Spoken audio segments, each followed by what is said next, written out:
যে প্রত্যেকদিন তারা ডিপার্টমেন্টে আসবে, ক্লাসে আসবে, পরীক্ষা দিবে, এটা হলো তাদের কাজ।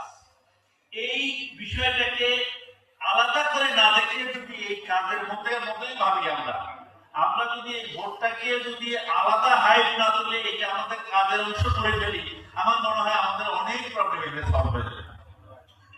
আমি শুধু মনে করি যে আমাদের শিক্ষার্থীরা অত্যন্ত কনসিডারেট, এবং আমরা যদি আজ থেকে যারা বলছে পরীক্ষার কথা, পরীক্ষার সময় বন্ধের পরে 4 তারিখ থেকে 12 তারিখের মধ্যে তোমরা কি জানো যে সেই জিনিসটা কিন্তু আমরা কনসিডার করেছি, যেহেতু তোমাদের টাইম কম লাগে, এই জন্য পরীক্ষার ভোটের 2 দিন আগে মানে শুক্রবার শনিবার রেখেছি আমরা, যাতে করে 2টা দিন বেঁচে যায়।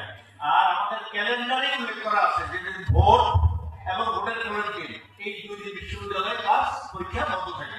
সুতরাং এই 4 দিন আমরা আমাদের জীবন থেকে 2 দিন মাত্র কাটালাম।